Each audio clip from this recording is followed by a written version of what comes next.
So let me tell you about The Good Life. Okay. This began with the BBC wanting a new project for one of its comedy stars, Richard Briers.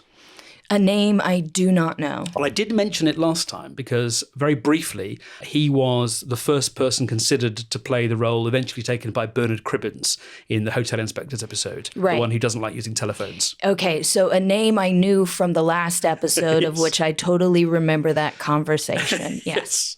This will be on the test. So now, he was a huge comedy star in the 80s and thereafter. He'd scored a big hit with Marriage Lines in the early 60s, opposite Prunella Scales, who played Sybil Fawlty. Still not a real name. And he carried on working on stage and television, but he hadn't played the lead in another successful sitcom. And the BBC were thinking, we should do another Richard Briers project. So producer John Howard Davies approached writers John Esmond and Bob Larby to see if they had any ideas. Now, there's a thematic strand which emerges here of the horror of suburbia. And I'm really interested to find out if there's any kind of American equivalent. But let me describe the British version. So, post-war, the British government prioritised housing outside of congested inner cities. And at the same time, as the war ended and rationing ended and so on, the population became more prosperous, the middle class grew, and so people could afford cars or to take regular commuter trains. So this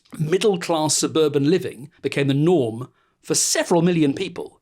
You would live out in the suburbs and you would go into the city to do your job, and then you'd come home again. I mean, as far as old sitcoms that depict that, there's someone is shouting at their device right now, this one, and I can't come up with something off the top of my head, but like that's what Mad Men depicts. Mad Men, exactly, yes. Yeah. Precisely so. Yeah, Mad Men is probably the closest I can think of.